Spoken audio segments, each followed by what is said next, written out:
The first item on the agenda is the Land, Water, and Life Acknowledgement Statement for the Town of Durham. The Town of Durham, New Hampshire wishes to acknowledge the spiritual and physical connection maintained by the Pennacook, Abenaki, and Wabanaki peoples to Indakina, homeland, Aki, land, Nibi, water, Lulawikak, flora, and Awasak, fauna. New Hampshire has been home to these indigenous people for thousands of years. The residents of Durham acknowledge the ongoing hardships endured by our indigenous neighbors after the loss of their unceded homelands, which we now steward. And we will work to foster relationships to support the well-being of indigenous peoples who carry forward the traditions of our ancestors. Okay, let's do a roll call. Why don't we start over here with Veronique? Veronique Ludden. I'm sorry, Anne has joined you online. Great. We're not seeing her. Can you hear us, Anne?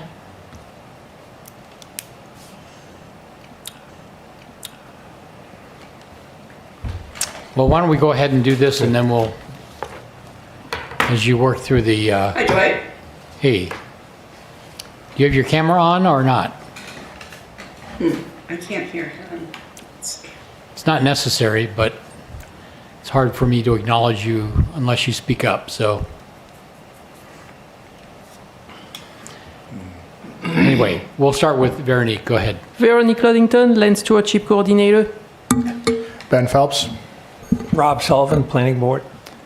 Dwight Trueblood, Chair. Michael Barron, Town Planner, and Neil Slepian and Jacob Cragg cannot make it tonight. Steve Moyer, alternate. Darrell Ford, Town Council. John Naturally, alternate. David Hadley, alternate. And Ann? I think I'm on. I can see you all. Can you hear me? Yes, we can hear you. I just can't see you, so that's fine. If you want to speak up, you're just going to have to interrupt, okay? I will. All right, so we have a quorum, and there's no need to sit any alternates tonight? Well, we need to sit Yes. two. Two? I Two thought for you said- Neil, and Jacob. Oh, okay. So, we have David, John, and Steve. Any takers? Well, it's a new fellow for sure, I would say. Okay, we'll have David and John. You want to sit Yeah, tonight? sure. Okay. So David and John will be sitting in as voting members.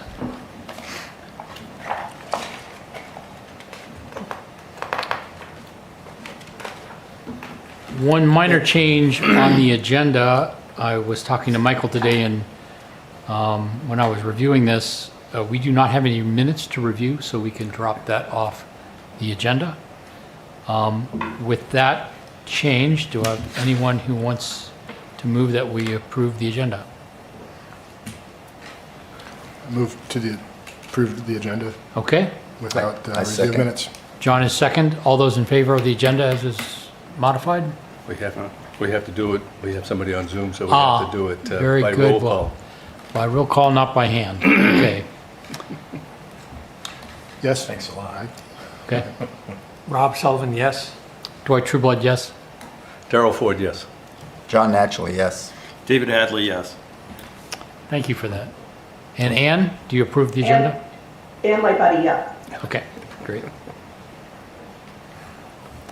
You're also going to have to speak up because when you're not, I don't see you, I forget that you're there. So you're sort of like the voice in the sky right now. Anyone have any public comments they would like to make on non-agenda items to the Conservation Commission? I see no one, so we're going to be moving on. Veronique, the land stewardship update. Good evening. So after your vote on the logo at the last meeting, we got stickers and keychains that I'm going to pass around here. We handed those at the BioBlitz. They were popular because stickers are just popular, I think, no matter what's on them.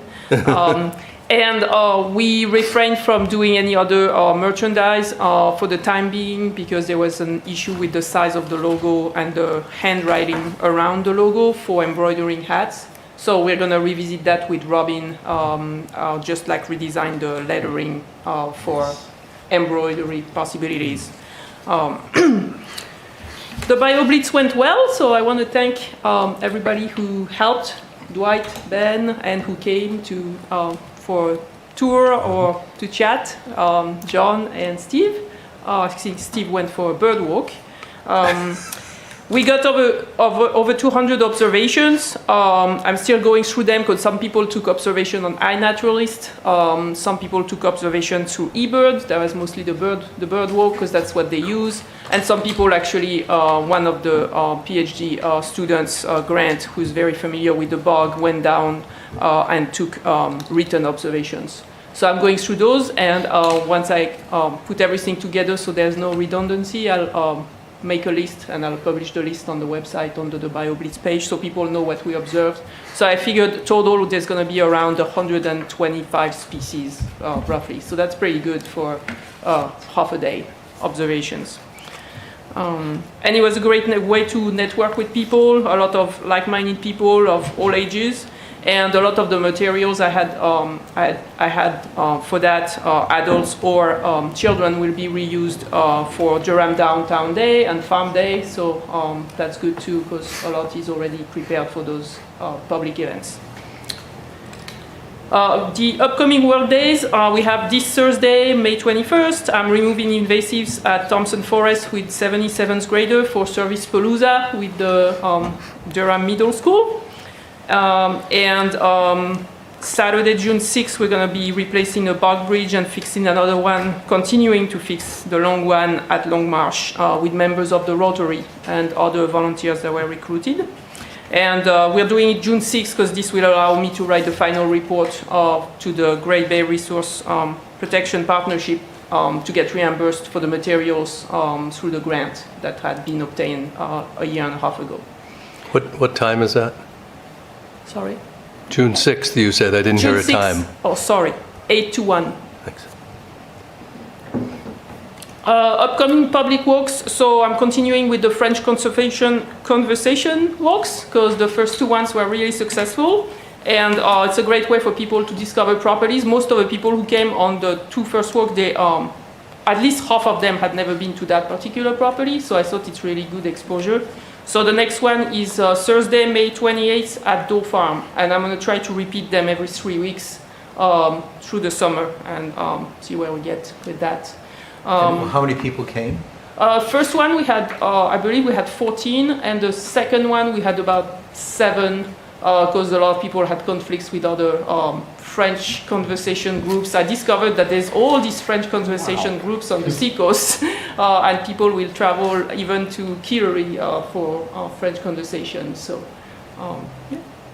yeah. We just organized a butterfly walk that will be led by Steve Myrick. He's a bird and butterfly expert. He actually came to help us on Sunday. And that will be Sunday, June 7th at 11 a.m. at the old reservoir of Spinney Lane. So that's on UNH land, but it's still in Durham. And then the Discover Durham Trails walk will take a summer break and will resume in September, but we already have a lot of different prospects of walks we want to do. And also I want to note that in August, on August 5th at 5 p.m., I am doing a walk with the Great Bay Changemakers, and it will be at Doe Farm, and we're going to walk to the lamprey. And we're going to talk about the management plan of the Doe Farm property, and then somebody else will talk about the lamprey. I'm working with Steve Lutterman from the DPW, the GIS person for the town, to borrow mapping equipment to remap all the conservation property trails and the amenities so that he can rework the maps, to redesign the maps, to be more public friendly. And so we want to have all the correct information first. So we just communicated today, and I'm going to start that next Thursday because I have to borrow the GPS equipment from him and the iPad. Those are very well used by different people from the DPW and other persons. So we agreed that I could use them on Mondays and Thursdays. And I'm planning to do that during June and be done by the end of June So that gives him the time. He told us that if we give him all the field data by the end of June, he will have maps done by the end of November. So that's the plan. So I'm glad we are moving forward, and now I have dates to use the equipment.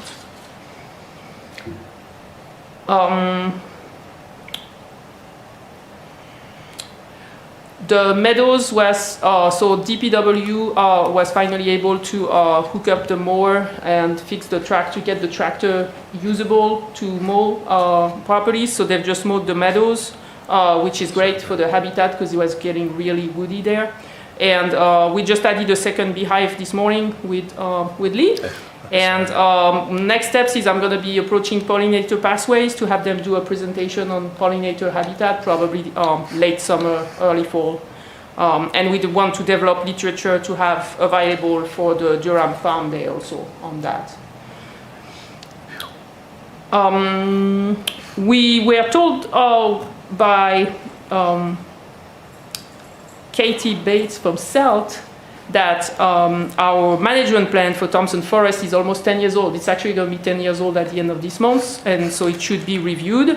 So I'm going to be looking into applying to a Great Bay Resource Protection Partnership grant to pay someone to do an update of the management plan. So I'll apply to at the fall round. And we are also going to be looking with Neil at all the other management plans and when they were last updated and what could be done on that front. And Ted Howard and I are also talking about still applying for a grant to fund an invasive mapping and action plan protocol. But he's also been talking with Carl Pimentel, and we're going to have a conversation in 2 weeks to kind of regroup on that and kind of change our original idea a little bit. To develop something that's more public friendly also, so it could be used by more people. And SRPC has some funding available that we could possibly use, so we're going to explore that. And finally, I do not know, Dwight, if you wanted to keep that for the end or the Powder Major Forest expansion? Or We have time to talk about it now. So. Yeah, so the Society for the Protection of New Hampshire Forests reached out to let us know that they are looking to acquire an additional 133 acres in Madbury to expand the already 300 acres that are protected at Powder Major's Forest. And so right now they've obtained a lot of grants, but to satisfy match requirements from all the grants they obtained, they are raising the last $150,000, so they are basically appealing to the public, and so they asked if we could publicize it, and I think we should at least put an article in the Friday updates, maybe on the social media. I mean, I think it will benefit us all that this project gets completed. So I printed a couple of the articles that they did for the donation.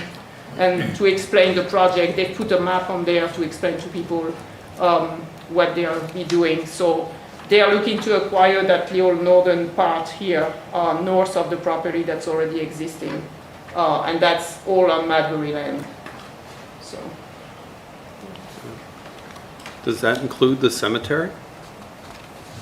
I do not know. There is a small little cutout on the map. I don't know if that's a No, cemetery. that's a property Oh, owner. it is. No, this, yeah. So if you haven't been over there, this is an extension to the north. Like maybe 8 years ago, Durham donated a bunch of money to the original Powder Major from our conservation fund because the corner was in Durham. So the three towns, Lee, Madbury, all donated. I don't think we can contribute to this because it's not in Durham proper, but it's a really important thing that buffers both sides of the Oyster River. The Oyster River has obviously got a lot going on right now at Technology Drive. The intent to cut for Riverwoods will also affect the lower reach of the Oyster River. The dam is changing, obviously, so there's a lot of action in the Oyster River, and this is I think a very important puzzle piece to put together that we should all emphasize and try to get people to donate to, because it completes a good chunk up there. Now you've got a big buffer from Route 4 on both sides, protected all the way up to the north side of Cherry Lane.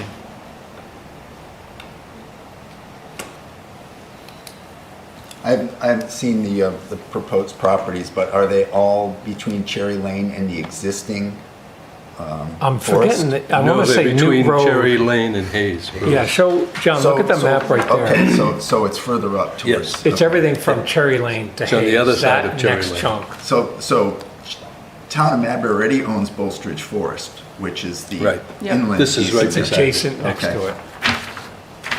And it looks like it's to the east. Oh, okay, so yeah, that's good. Now, some of that has been posted as of recent, so it'd be interesting if they opened it up. Yeah, it's a great piece of property. Oh yeah, I'm very familiar with it. Yeah. I know it was posted because I used to ski through there all the time, and there was a snowmobile corridor through there that's since been blocked off. So I was just curious in terms of, I would think they'd keep access just like they do at Powder Major, but obviously it's all in the contract. no, good, that's good.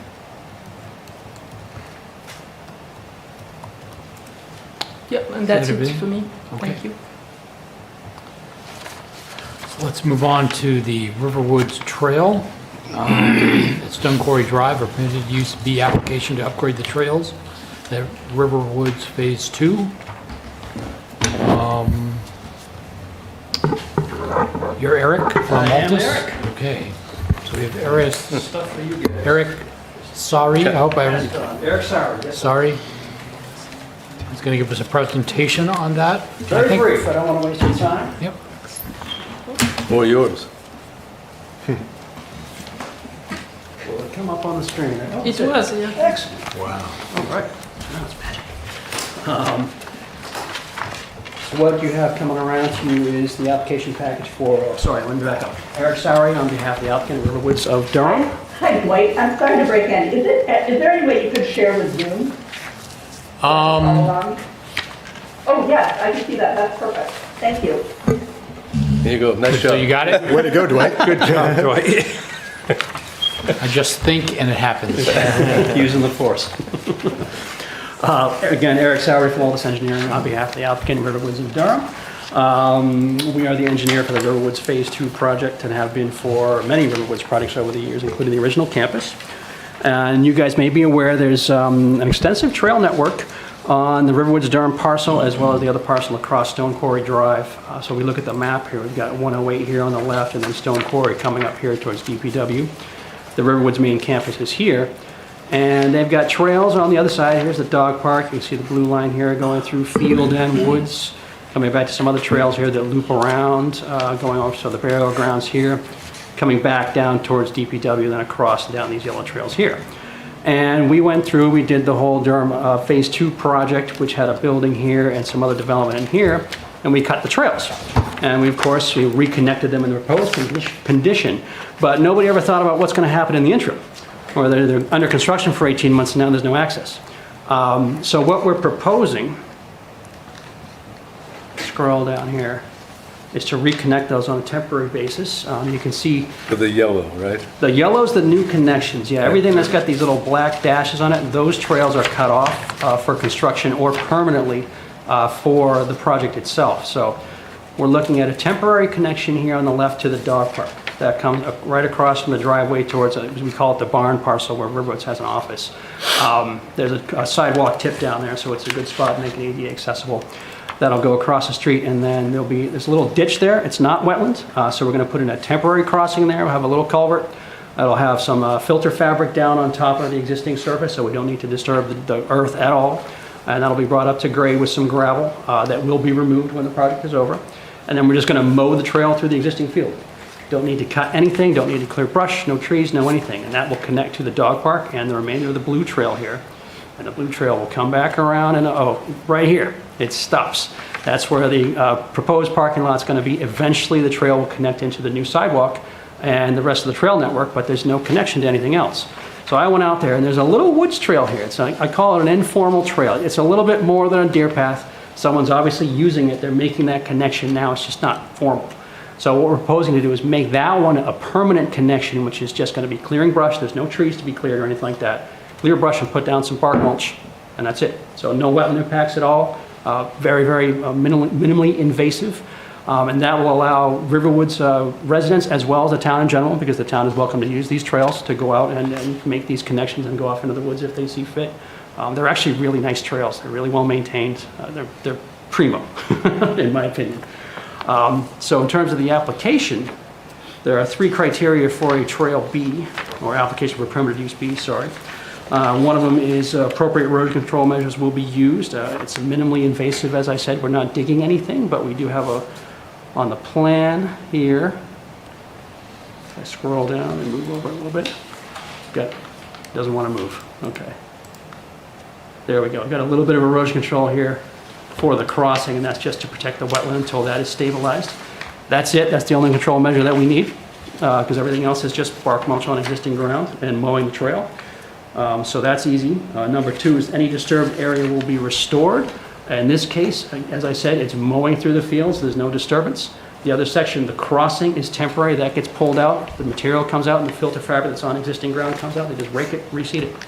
That simple. So that gets restored. And then the third one. The activity will be conducted in a manner to minimize, or that minimizes any impact on the wetland, and there are no wetland impacts required. So it's pretty straightforward. So I think this is a pretty no-brainer.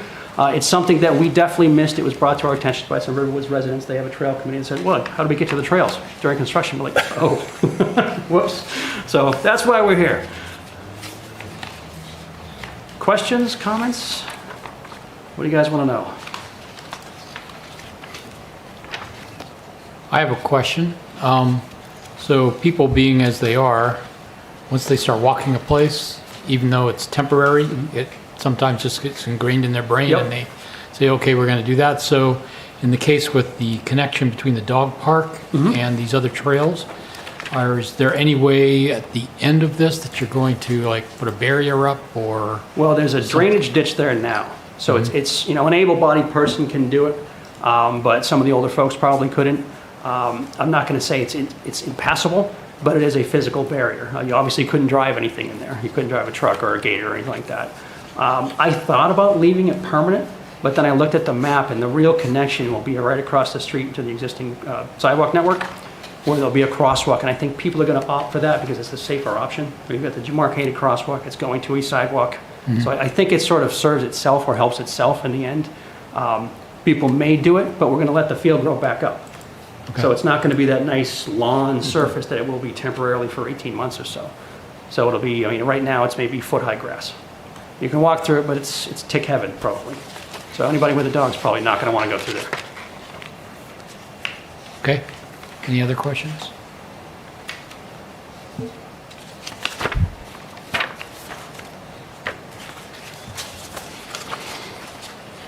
Ann, you have anything? I do not. Thanks for asking.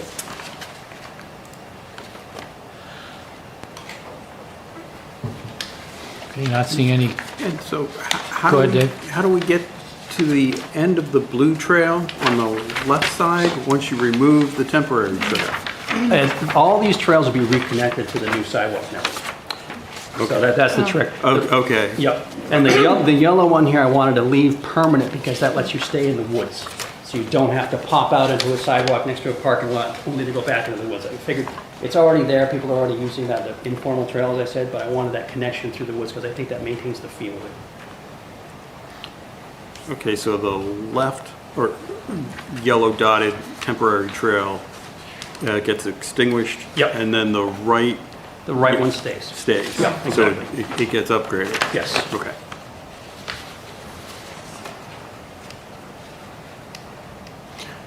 I think it looks good, and I don't have any questions or objections to it. Okay. Looks pretty straightforward to me. Same. All right. Hate to let Eric off that easily, but Well, there's one more after this. All right, so let's have a vote here on approving the proposed changes, temporary changes in the trail maps or the trails around the Riverwoods area, Riverwoods development. Ann? Looks good to me. I vote to approve. Okay. Ben Phelps, approve. Yeah. Rob Sullivan, I approve. Dwight Board, approve. Darrell Ford, aye. John Naturally, approve. David Hadley, approve. Okay, Okay, thank you very much. unanimous, so, Yeah. Did you want me to discuss the other Yeah. issues? Okay. yeah. I've said they should have a basic information on it. Okay. A couple of small little items for plan changes.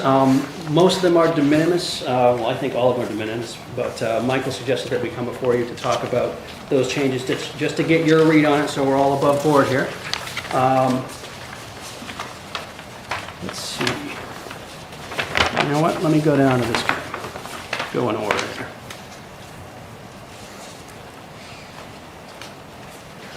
Find the conditional use permit plan that you guys saw when we came through the first. There we go, okay. The first one is an expansion of the previously approved impact limit of 32 square feet. And that is right How here. big? 32 square feet. Thank you. Yeah, de minimis. That's the word here. It's in Stone Quarry Drive. It's for the installation of a fire service to the building. They moved the so the water line connection moved over to this corner of the building. It's in pavement. The whole road's going to get repaved anyway. So I don't think it's a big deal, but we wanted to flag it to you guys anyway. The next one, I got to go back up. Okay, hold on. Where was that first one? I couldn't tell where it was. Can you zoom in on that I big can time? zoom in on it. Yes, sir. Yeah, I mean, it's no big deal, but it'd be nice to know where Yep. it is.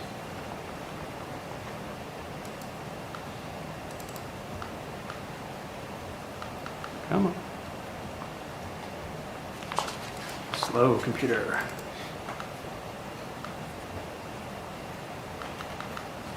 Looks like it's moved. There, Chingston. Come on. Okay, there we go. Can't you get your boss to buy you a faster computer? This was one of our brick computers. We're like, oh, you don't need to do anything fancy. All right. On the right plan? Okay, yeah. So, right here, that's the second driveway to Riverwoods. Yep.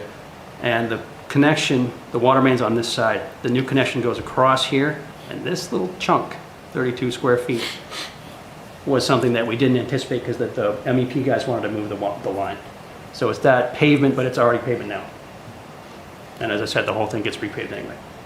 Okay, great. Thank you. Not a problem. Now,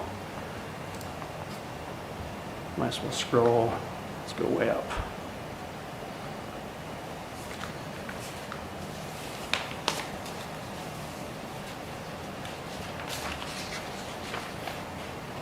Okay.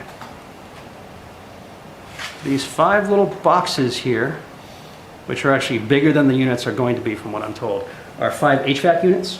They're going to be installed on pedestals to get them out of the snow a little bit, and they'll be installed on crushed stone. They're within the limits of disturbance that were previously approved. There's no concrete pads or anything like that needed. So, very simple. And this is, we tried to get them on the roof from what I understand, or the architect did, and I guess it just doesn't fit, because I guess they've got everything else up there. The only way to make it work is to go flat roof building the whole way, which is not the aesthetic that anybody wants. So, Eric, can you blow that up? I can blow that up. I can try. So it's gravel, it's permeable, any permeable. water is going to go right, penetrate Exactly. into the ground. Exactly.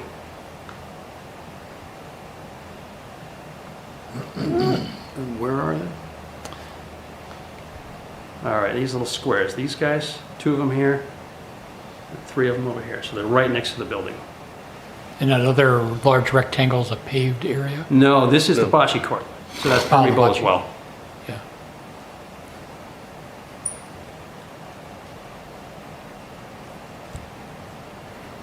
And they're condensers, and it makes sense to me. I don't know where else you're going to put them. Well, yeah. The roof was one of the options, but I guess that there's tons of stuff up there, plus they need 3 feet of clearance in every direction, so it just took up all the space. You see them, Dave? There's 3 just to the left of the right-hand building. Proposed community center, is that what I'm looking at? Yes. Yep, right, exactly. And it's on the left side of the proposed. Yeah, you got little, All right. There's 2 more up above. little Got it, boxes got it. here. Yep. 2 guys right up in here.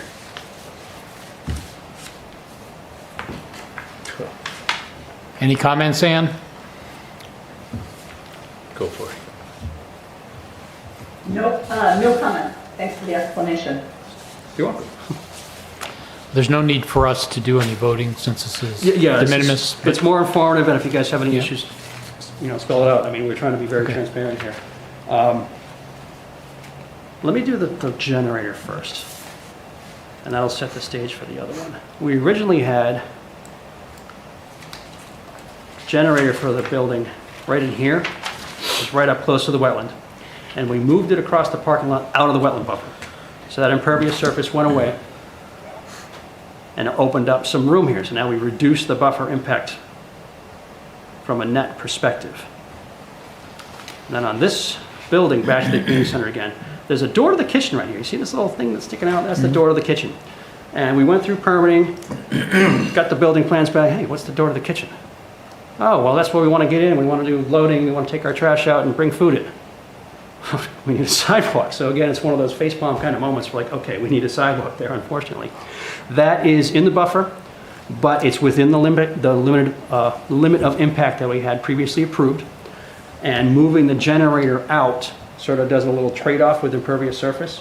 So the whole thing's a net increase of impervious surface by 162 square feet, but the total disturbance in the buffer was dropped by 526. So the whole buffer disturbance shrank, which is really, I think, what we want to go for here. All of this impervious does get captured by the stormwater system, so it does get treated, even though it's just a sidewalk, but it does get into the system. So that was the big enchilada, that was the big change. But again, I thought it was de minimis, but I figured we'd bring it up to you. Eric, where did the generator go? The generator on I'm the just other... curious. Yep, it went across the parking lot. You can sort of see it right at the top of the page here. So it went over here. Okay. Yep. So it opened up a hole of previously permitted disturbance that was no longer needed. Did you move the generator just to offset for the sidewalk? That Or- was part of it. Also, the fuel changed. We wanted to use gas because there's gas there. From what I understand from the architects, because it has to be emergency services, it can't use gas, it has to have diesel on site, which I think is ridiculous. But that's the rule. That's a life safety code that we can't bend, unfortunately. So I wanted to get that diesel tank out of the wetland buffer. It's underneath the generator. You can't even tell that it's there. And this is, if you've seen Riverwoods' generator on the back, it's got siding on it. It looks like a building. So it's going to be the same treatment here. Plus, Vicky, the landscape architect, has put some plantings around it so you can't see it. So you can't even tell there's a gas tank there. But I wanted to get that diesel out of the wetland buffer because I made a statement to the board, we don't have any fuel in the buffer. And so they came back and said, well, no, you have to have diesel. Okay. So luckily I was able to kill another bird here, with the one stone by opening up that space within the wetland buffer and reducing the disturbance. So what happens if the tank leaks with the diesel? Is there something to catch it? From what I understand, it's a double wall tank. Okay. So, and this is, they have a contract for the existing generator, which I believe they're going to extend to these new facilities, and it's regularly maintained all the time, so everything's inspected. Okay. So, I mean, you've been through the campus, they do a primo job with Yeah. everything. I was just curious because if you're going from gas to diesel, then that is a spill. Yes. Potential. Exactly, issue. exactly, which is why I wanted it out of the wetland buffer. Yeah. Okay. There are only 2 generators? I thought on one of the other drawings it looked like there was a third. Only 2 generators. Okay. Yeah, it's for the 2 main buildings, the maintenance garage, nobody cares about, the community center. You're not going to be going down there if there's an ice storm. I think you want to hunker down in your home. So that east building doesn't have one? Both of the residential buildings have it. Let me, Okay. hold on. Show I me. thought I saw a similar Me too. shape on Me the too. map as you were scrolling it to me. I thought that was another generator. This one, Yeah, right right here? there. Yep, Yeah. that's for this building, and that serves that building only, so there's only 2 of them. And that one was, or is in the exact location it was previously, outside of the wetland buffer. So that didn't have to move, which is good. And then maintenance building down here has no generator at all, and the community center does not need. Okay. So those are the 2 you're referring to? Those are the 2 I'm referring to that do not have generator service. Are you guys going to come back and want to do a sidewalk over to the dog park because you're already walking to the Well, generator? Well, we've got, on this plan, this parking lot extends out into that, I guess it's a field now that has a mowed trail, Yeah. and that's just going to stay. So there's a note on the plan to regrade this area to make it accessible. There's a little bit of a cut right there. So it's not going to change what's going on the ground right now. So we don't really need a trail. It's just lawn, essentially.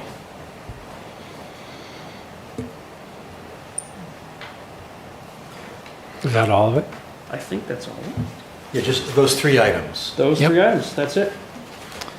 Yeah, And so we don't need a vote, just, you know, if the sense of everybody is it's de minimis.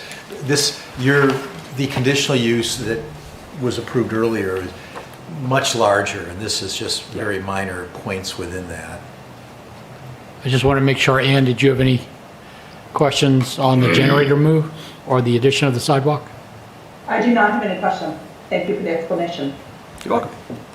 Since we got you, can you just fill us in on timeline, just so, because that question always comes For up. the project, Yeah. they're looking to start clearing mid-June and get into the ground soon afterwards. They're still fine-tuning the schedule, trying to find the subs.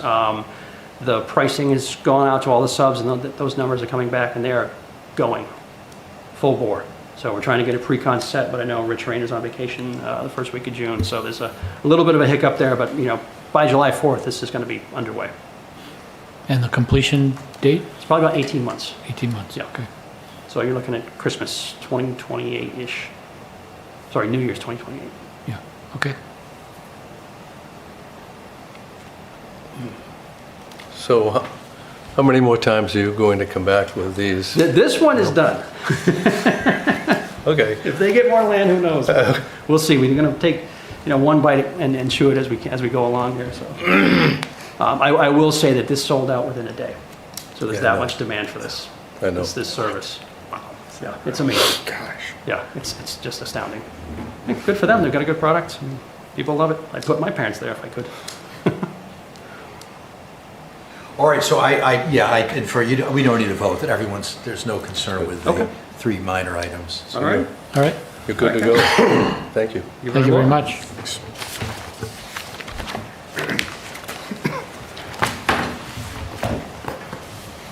Thanks for coming in, Eric. You are welcome. This is planning board next week. Yeah, I just got to confirm the date. Okay. I think it's a workshop, but I should have word in the next day or so. Okay, all right. Sorry. Thank you. See you. Everybody good? Good night, Veronique. Good night. Oh, can I have one of those keep? Thank you. Thank you. All right, WSOD update. Once again, not a lot to report on. We did meet the last time, was it 2 weeks ago? And have pretty much finished up our initial cut at the matrix of buffer width from fourth order streams and tidal rivers or tidal waters back to 250 feet. We feel pretty good about that. And we're going to meet again tomorrow afternoon, and we'll fill in some of the people that weren't there, so give them an opportunity to provide us with feedback on that and move forward from there. I think the next step is then to tackle some of the smaller rivers and streams and see how we might want to modify this in order to reflect those changes. So really that's pretty much all there is at this point. The other thing I would comment on is that David's actually working on a project on his own to try and map some of the, what are they called? The state, what are those? Well, there are. I always forget. There are state Administrative There are rules? state That's it. laws. Yep. And so RSAs that people are familiar with.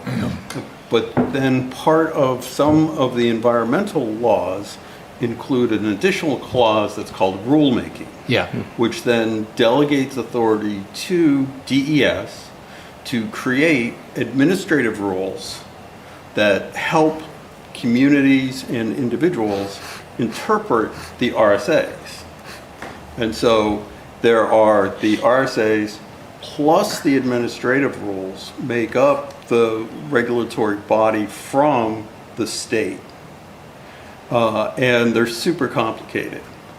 And so what I'm attempting to do is to build a tool for the subcommittee to be able to navigate through all of the state regulations in a more effective way. Essentially, what we're just trying to do is ground truth, if you will, the ordinances related to the administrative rules and the state laws, because that was something, one of the comments that we got, or a number of comments we got in the public forum was, you know, on what basis are some of these changes being based on, so. Yeah, and so Durham has every right to extend the state laws and administrative rules. One of the challenges is knowing where the demarcation is where does the state law end and the Durham ordinance begin. Yep. So anyway, we'll be looking at that. I don't know that, we're hoping that's not going to bog us down too much, but you know, we just want to sort of cross our T's and dot our I's on that to make sure that. You know, I'm just joining the committee now, so I'm trying to catch up rather than to impair. Yep. We appreciate that. So any questions on where we are and moving forward? We're meeting every other Tuesday throughout the summer. Wednesday, yeah, Wednesday. Today's Tuesday. Yeah. Go ahead. Dwight, you had a nice email about the capstone mapping project as well. Would you want to mention that? I'm just reading it through. Yes, thanks for bringing that up. It looked like it was useful. I wasn't clear how it fit in, or I just wasn't clear how it fit in. I was going to mention that. Thank you very much for bringing it up, Steve. So there were a group of students, 4 capstone students from UNH that were interested in putting together a GIS map that would show what the buffer widths are for the shoreland and wetland areas around Durham. They weren't able to do everything, but they decided to focus on the agricultural thing, and they interviewed Neil and myself. I think they interviewed Michael, a couple other people, maybe farmers they might have also interviewed. It wasn't clear to me from their presentation.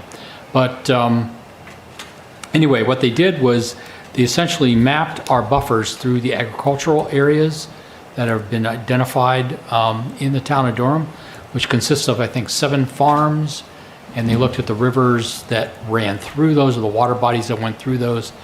They mapped 3 different boundaries. They mapped the current existing setback, the 250-foot boundary, and then the originally proposed WSOD 330-foot boundary. And then they were looking at, you know, how much additional land that would potentially, they use the term impact, but I prefer one that would just sort of say, well, it's not so much impacting, but providing additional protection around these different farm streams. And they created an ArcView data file. I think they have 3 or 4 of those, one for each of the buffers and as well as for the ag stuff. And they've shared that with the town, and I think also the base layer for the town of Durham as well. And so hopefully we'll be able to use that as a base and a template to essentially then go forward and map the existing wetland and shoreline boundaries, as well as the proposed 250-foot boundaries on there, to have a really good visual for what sort of areas of the town are going to extend into the buffer beyond what they currently are. And I know that's something that it would be a really good tool, I think, for our presentations and talking with the public on that and sharing it with people. So that's sort of where that is. They have a nice little report. I think I shared that with everyone with a PDF on that. And I also have the presentation if people are interested in that. I can share that as well. And I know Michael had requested if we could get some PDF files of the individual maps that they created and shared in there. So I've reached out to Rowan to find out if she can do that. She's graduated, but she did say, well, reach out to me if there's something else you feel you need off the project. But, so hopefully we'll hear back from her soon. If not, I could probably go into the PowerPoint and take each slide and make a PDF file of that and share that around as well. So there are ways of doing that. So that's where that stands. Some of the maps had the 330-foot buffer zone in there. Yes. And so just, we should be careful as to which buffer zones we're showing to the public. Yes, I think what I would propose is that as we go forward, I think it's pretty obvious we haven't been talking about the 330-foot buffer anymore. So I think we just leave those off the maps and have the 125-foot setback and the 250-foot buffer and leave it at that. Yeah. So, but the 330 was in the PowerPoint slides that they Yes, were that's correct. presented. Yep. And so if we're just going to like clip it out of the PowerPoint, then we may have the wrong buffers, and we don't want to show that. well, actually, they have three. They put three in there. So there's three separate lines. Right. So I'm hoping that that's actually a separate data layer, so that can just be turned off. In And, PowerPoint, no can do, but. oh, no, but I'm talking about the ArcGIS. Yeah. I'm thinking in the ArcGIS, not the PowerPoint. There you go. presentation. But just for sharing it with you guys, you'll see, Absolutely. and you know, it's a little confusing when you look at it at first because they didn't really put a key on there as to which one's which. But I think if you just look closely, you can see, well, the inner one's the shorter one, the outer one's the farther one, and the one in the middle, that's the 250, and we'll just go from there. Yeah. So,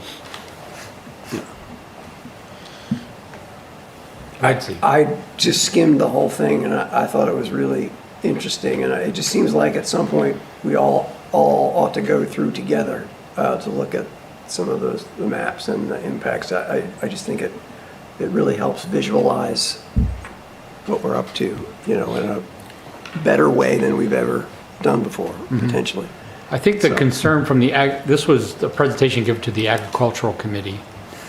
And I think the only concern, if you want to call it that, would be how much additional land might be taking out of production by the expansion of the buffers. But there are a couple of people in the Ag Commission that said, well, let's not think of it as taking out of production as much as providing additional protection to the waterways in some of these sensitive areas. So, And the farm that had the biggest impact was Wagon Hill. yeah, Not a lot of production there. Right. that's right. Right. That's right. So, anyway, But it was a great presentation. yep, they did a really good job, and they actually won their capstone project competition. So, I don't know how that works, but maybe they got a gold star. It's generally a They got to skip one of their finals. I don't know. The gold trophy. Yeah. So, but that's all I have on that, unless anyone on the subcommittee wants to add anything. We're just moving along here tonight. Okay, there are no minutes to review, so let's move on to other business. I'm going to turn it over to Michael. He's going to talk a little bit about a decision that the town attorney is making about the vesting of properties that were established way back in the 1960s, before a lot of the wetland and shoreline protection ordinances were put into place. There's still going to be more to come on this, but I thought it was useful, or would be useful for us to hear from Michael about what's going on here and give people an opportunity to talk about it. So go ahead, Mike. So with that proposal for One Riverview Court, which is a vacant lot, and it's affected significantly by the shoreland and the wetlands, and it appears that that would not be buildable outside of the wetland and shoreland. And we do have existing provision in the zoning ordinance that I think is pretty good, that says if you're in the wetland or shoreland zone and you could not use that or build upon that, i.e. a single family house, outside of the zone, then you can build on it by special exception from the zoning board, and it has a handful of criteria. And that's what I assumed would be how their proposal would be handled by the town.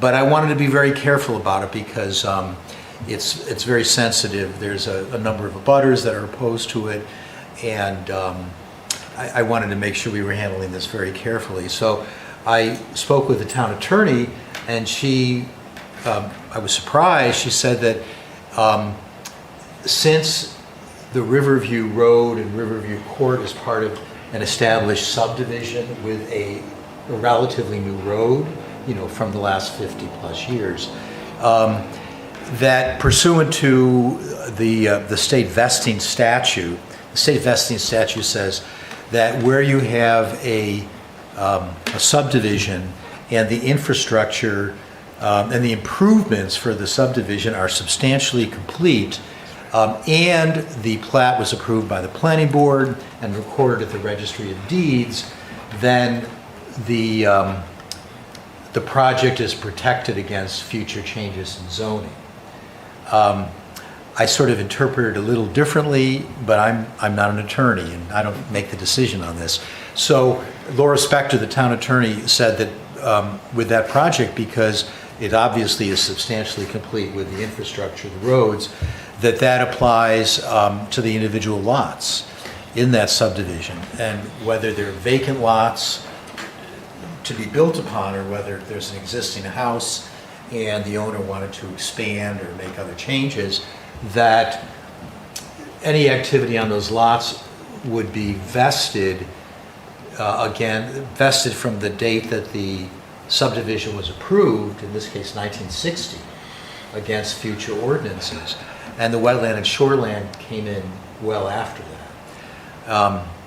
So I conveyed to the Gretchen Meisner, the applicant, that no, you're vested. You don't need any special review by the town.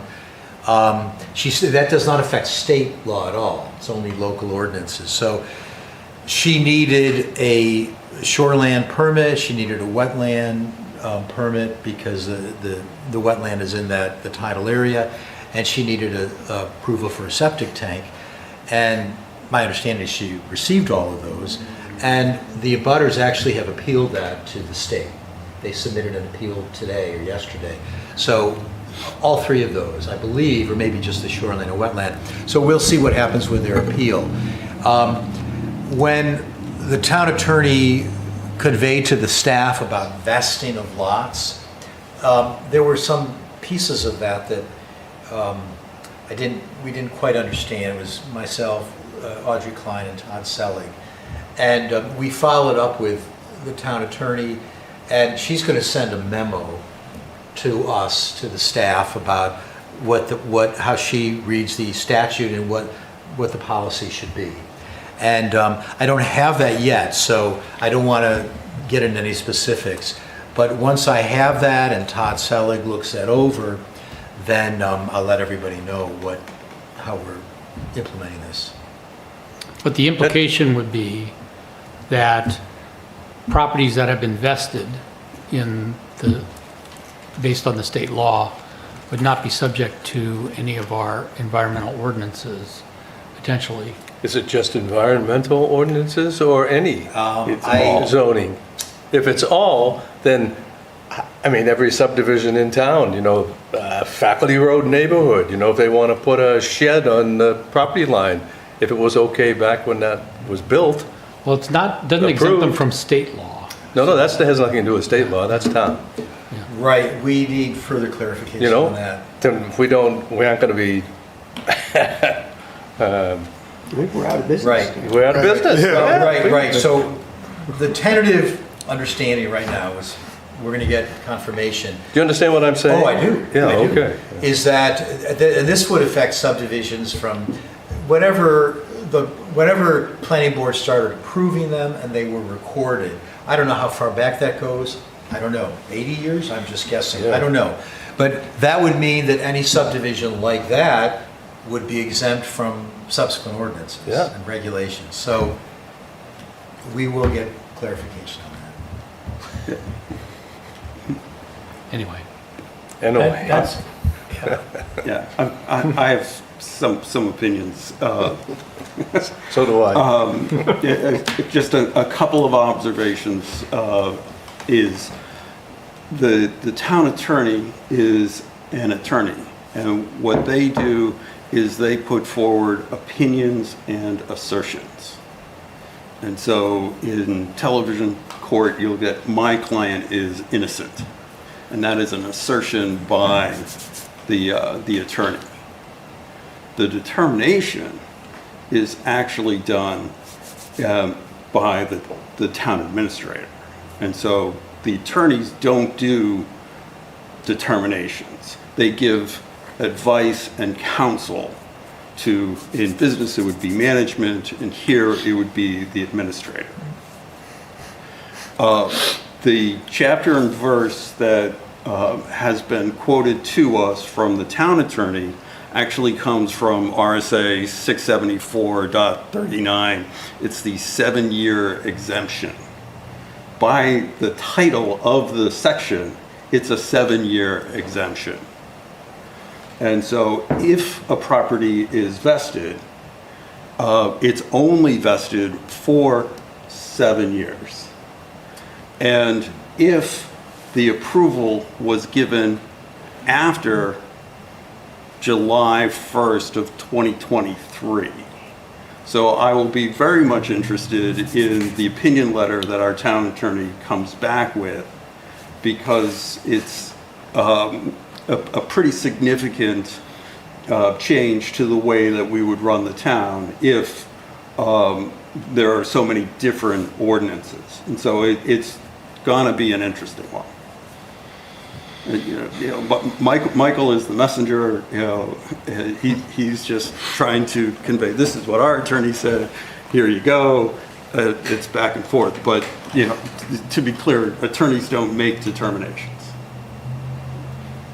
yeah. Anyway, What was that RSA you cited? Sure. 647.39. It's RSA 674.39. The title is called the 7-year exemption.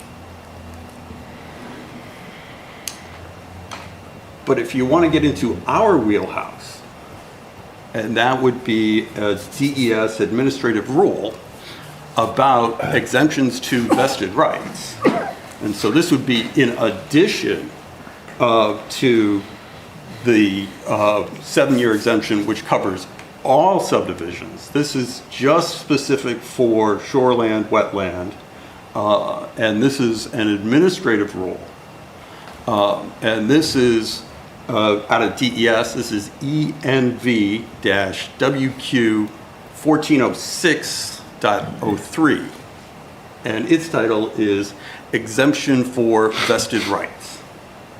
And so DES has carved out specific administrative rules of how to evaluate a vested property that is within the wetlands district, which includes One Riverview Court. And it sets out a series of criteria as to whether or not the property would be vested based on what happened on the property at specific events or specific dates. I could walk you through all of these now, but probably beyond the scope of this meeting. However, if we're able to follow our regular process, and in the event that a building permit was applied for, then I'm assuming it would have to go to planning, the planning board. Is that correct? Oh, sorry, say that again? In the event that we received an application for a building permit, a normal process would be that it would go to the planning board. For a single-family house? Yeah. No, the planning board, under state law, single-family houses and duplexes are exempt from site plan review. The only time the planning board sees them is if it's like a conditional use. Like building on the shoreline. Right. So it would see this. Oh, right, if it was, well, are you saying for Riverview Court? Yes. Well, actually, if the town attorney had not guided us that way, then I think the provision for a special exception would be used.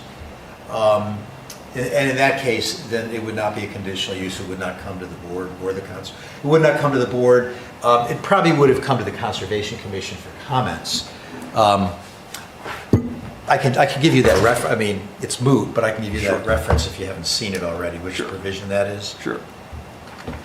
But Michael, the town attorney's opinion seems like a one-lot project all of a sudden cascades through the whole regulatory structure of the town, which seems odd, right?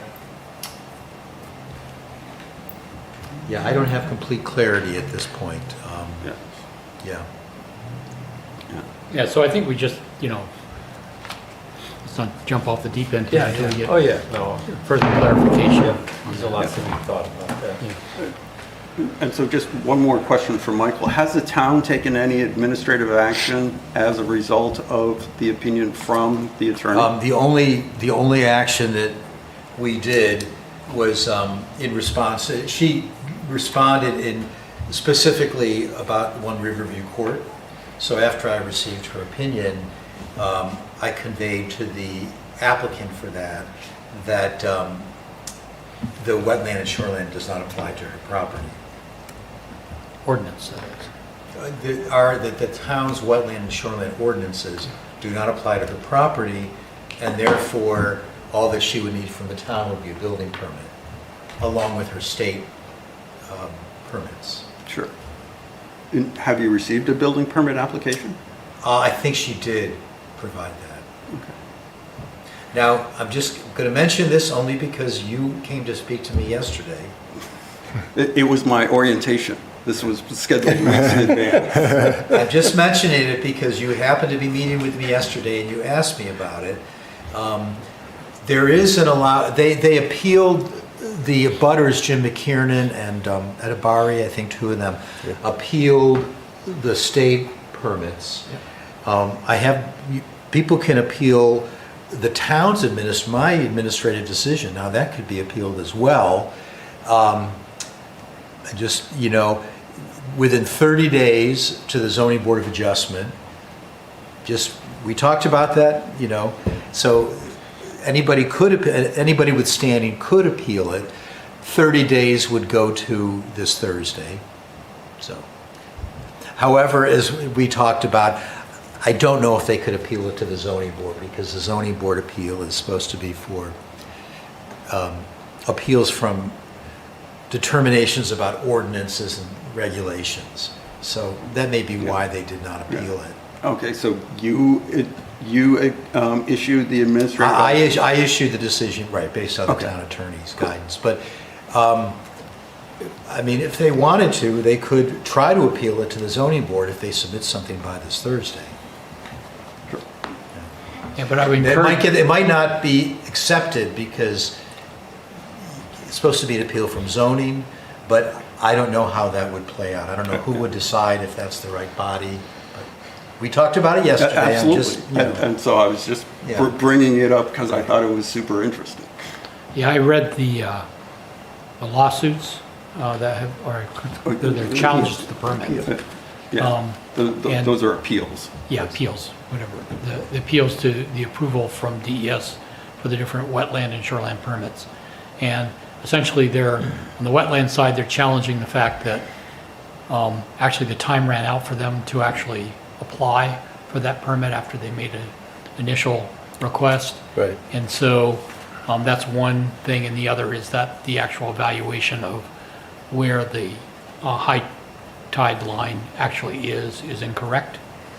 And so it'll be interesting to see where that goes. But they did that one appeal for the shoreland and one appeal for the wetland permits that were awarded there. So I'm more interested in the 7-year deal, if that only goes for 7 years, it's been way longer than 7 years, closer to 70 years since that was done. Well, with all due respect for David, I don't think it says that. Oh, okay. But there is another provision in there that I think one could debate. But I'm not a lawyer. Well, none of us are, but we're But- discussing but- this, so. But that's kind of the point, is in Durham, it's the town that makes the decision, and most of us are not lawyers. I'm not a lawyer. Anyway, we're not going to settle this here. No, So, no, but it was brought up, so it was fine. so moving on to the next item here, I received a message from Todd, and he sent requests to the different commissions to put forward someone who would serve on the search committee for the new town planner, beginning this summer and moving into the fall, to replace the irreplaceable Michael. So I received quite a few people saying yes, they would be interested in serving that position. So I wanted to have a brief conversation here. I'm not really sure how to put forward a name. I can't put them all forward and say, wait, pick who you want. I think that's the chair's job. Is it? I think it is. Okay, so I have to do that myself. All right. But It's simple. I was interested in this, but I'm actually going to be on international travel in October, and I don't know what the timeline is for when these decisions and interviews and all that stuff would take place, so I'm not sure I would be able to devote the right amount of time to it there in that period of time. But I was scratching my head here. I think Neil has put his name forward, David, I think Ann also expressed interest. You two will probably have your opportunity through either the council or the planning board. I do not want to be on that. Okay. Because Well- I got too much going on. Yeah, well, I'm just saying, I mean, Yeah. so, Yeah, and I can't either. I'm gone the whole month of September, Yeah. so. and did you say you were interested? I did, yes. Okay. And Steve? I'm not interested. Not interested. Okay. I have time on my hands, but I'm not interested. Okay, It'll be impossible. It's an impossible job. Yeah. And depending on the timeline, it's likely that I wouldn't be a good fit for it as well. I've got a fair bit of travel in this September as well. So okay, it was more of a, if you needed somebody, I could try and make it work, but if there's other interest, I'm happy to okay. give it away. Well, I think it's important that we have someone that really has a good understanding of what the commission does, the type of support that the town planner provides us in running our meetings and prepping for those and all that sort of thing. So that's going to be one of the things I'm going to be thinking about when I decide to put a name forward. And before I do, I will definitely reach out to you and contact you again to give you an opportunity to say, no, I don't really want to do it now that I've thought about it more. But just want It's to gonna make sure. take how much time? I don't know. I really don't have a good sense for that. I did ask Todd what the timeline is. I think the advertisement goes out, if it isn't It's out already, now. it's out on Yeah. the street. And I think they start the process in July, and the applications come in July, August timeframe, and then I'm sure there'll be interviews and all that sort of thing to go with that. So, Is the target date to overlap with you by a month or Yeah, something? yeah, my last day is November 30th, right after Thanksgiving, and we want, a good amount of time to overlap, like at least a month. Yeah. So, we'd like someone to be in the office, by the end of October at least. Yeah. and, that means they may need to make the selection by the end of September, just simply because you got to give someone an opportunity to stop what they're doing currently and Right. move and all that sort of thing. So, anyway, so I'm probably going to talk to Todd again and find out when he's sort of seeing that process wrap up, but we can go from there. So you have enough names and can make it? Yeah, I think Okay. so, yeah.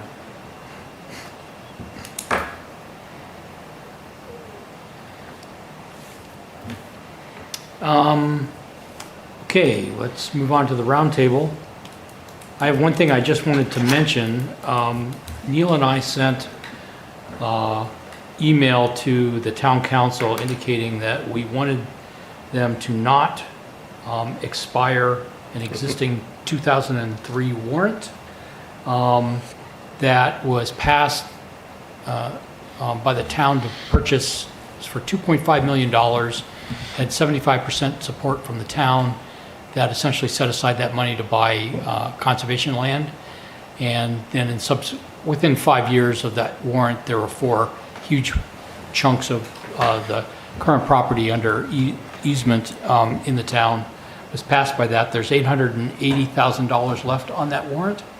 And so what they were asking was, I guess they're going through those old warrants and deciding which ones they want to close down and which ones they want to remain open. Yeah. And I think, We're trying to remove any bonding capacity that Yeah. isn't going to be used. yeah, but I think it's important to try and keep that open just simply because it's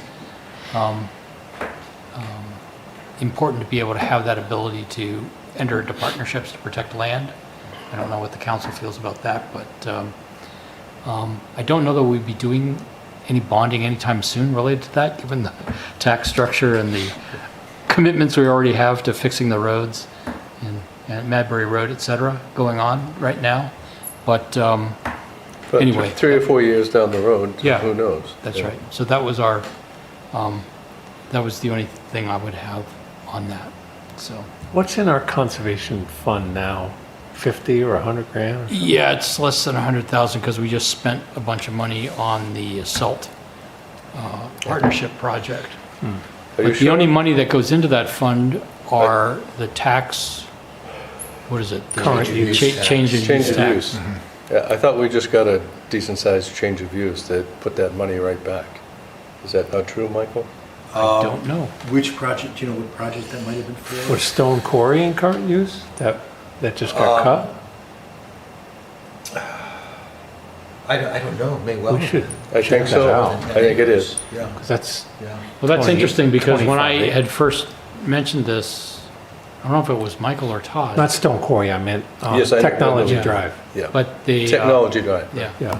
They said, oh, there aren't any, hasn't been any change in use tax recently, so that's why the fund has been pretty stagnant.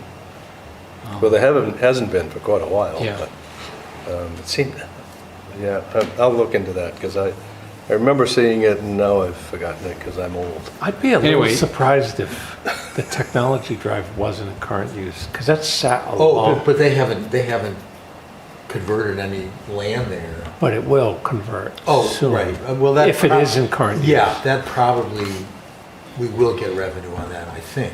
I'll Yeah. confirm that. It could be a decent chunk. Anyway, so. Anyone else? Round table, going around, Dave? Yeah, I I'm got just the one. new guy. We got a notification and intent to cut for Hills Forest.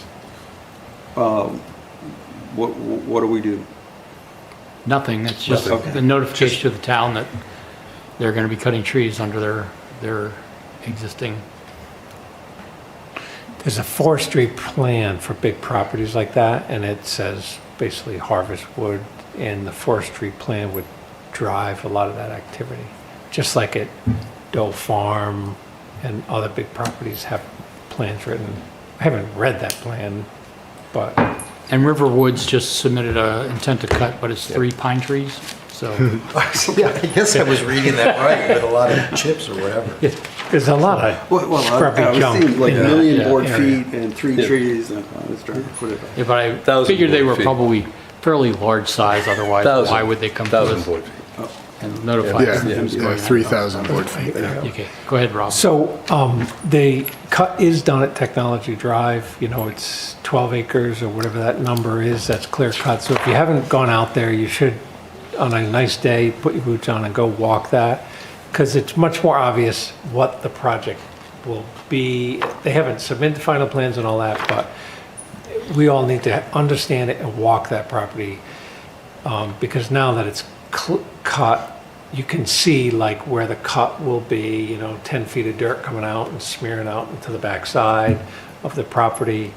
I walked it after the cut was done, and they did it responsibly. There's no runoff. But the next piece for us is when they stump and grub that property, and all of a sudden it's all exposed, and it just has to be done right. So that's probably the most interesting project that we're going to see in the next as far as impacts on the river in quite a while. So are you suggesting that we definitely plan to have a site walk when they put in their? What I think they request? said was they were clearing it now, one, because it's easier to clear before project is submitted, and so the engineers could actually stare at it and get a better sense of it. And I just recommend that everybody walk that site sometime when you need exercise and you ate too much for breakfast. Get a good lunch walk in, because you'll understand way better now what the project is. It's just, Rob, did you coordinate with them at all to walk out there? no, it's public, there's public access throughout that property. And it's not posted either. Well, the posting is very old and not Yeah. consistent.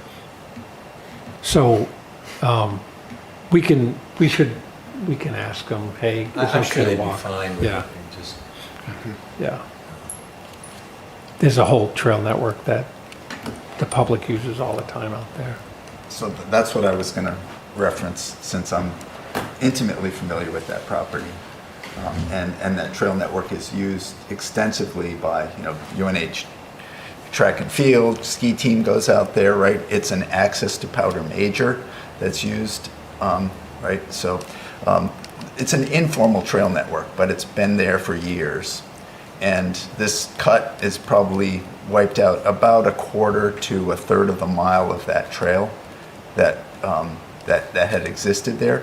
But one of the things that I propose that we would do as part of the review process is see if we could get a formal green space in there with those trails grandfathered. And there's also an opportunity there to create a corridor. We're looking at corridors to tie properties together. There's another trail network, again, unofficial, that comes down from the Fieldhouse Road along the river, Little River there. Or I guess in that part it is the Oyster itself. Yep. And then there's a crossing that's, not formal, but then it ties into this whole trail network on Beach Hill, goes up under the Cutter property, right? So I think it would be very interesting to see if we could get a formal agreement with the landowner there to formalize that space there, and then maybe even tie it into the town easement that goes alongside the Oyster River there to access to Fieldhouse Road, because then it would give a formal, space. Fishermen use that trail. And basically, this map that's shown here, there's opportunity to put a trail all the way along the Oyster River from, Technology Drive all the way across to Powder Major, connect that whole thing. If this property comes, now what John's describing is a trail that goes all along through here. And it's a unique chance, and as long as everybody gets along over the course of this project, it could be really good. And on the on the west side of the wall's going to be 15 feet high. It's going to be safe. There's going to be plenty of opportunity to reach a good agreement, I think, with the property owner. Yeah, and the Moores own the property that's abutting that side of Powder Major, and I think they were working on an agreement with the Forest Society. They certainly, they've allowed access through there for years, an agreement from Joe and Maggie, right? So, but part of that would be, tied into the Powder Major expansion, tied into access from Durham, and then crossing Route 4 and then through the old orchard, so there's a number of things that if we could partner, if we create this and UNH agrees, it really creates a very interesting, not only protected corridor, but alternate. So people don't have to drive over there and park, they can just, follow these paths. That's all I got. I've got something. Like Michael did about a year ago, I attended the UNH Extension Coverts Project a couple weeks ago. You went to that? Yeah, it was the 6th through the 9th, I believe it was. So I'll just give you guys a quick briefing on some of that. 3.5 day program covering wildlife habitat, forest ecology, some of the historic uses of land in New Hampshire, which is pretty eye-opening, some of the forestry projects and such that had gone on. habitat management, and one of the big tenets of it as well was effective outreach and engaging people and volunteers, which is kind of one of our priorities this year, is the education aspect of things. So they sent me home with a whole bag of materials. I've got some of them out, some of the maps they sent of Durham with aquatic habitat and some of the habitat corridors. And all this stuff is available through the extension. We can get more copies of anything. I kind of talked with Veronique about it the other day because they actually had a lot of the stuff out on one of the tables that was there as well. So it applies to kind of the land stewardship side of things a little bit more than this meeting probably, but just a lot of great instruction. I mean, it was a fantastic few days. Learned a lot, and they gave me a ton of resources to pass along. So if anybody has any questions about the forestry or habitat management, habitat conservation, things like that, feel free to ask me, and I can send you to someone who can answer those questions. Or Michael, for that matter. Oh, and another thing is one of the requests is they provide 40 hours of volunteer service in just about anything, whether it's on a conservation commission or just in the community somehow, and provide some more of that outreach as one of their requests. But it was a great few days. I highly recommend it to anybody that's interested. It was fantastic. Can't beat it. So that's all I got. And I'll be around for a little bit. You guys are welcome to look through the bag of goodies if anybody. I mean, state management plans, all sorts of things. So Yeah, good for you. It's really a fantastic program. Yeah, We should send shocked. one person every year if we can. Yeah, if we can. What were the dates of it? It was in the May. Yep, it was, for mine, it was May 6th through 9th. I think it was like this weekend the previous year, but yeah, we had great weather. Some of the community members that allowed us to walk their property, some fantastic sites that they had lined up.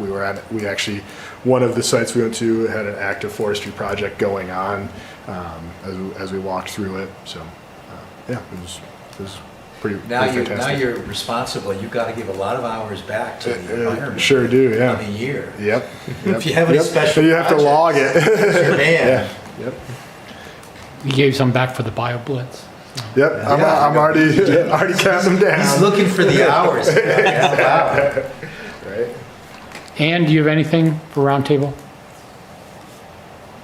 I do not. Okay. Thank you for asking. Anyone else?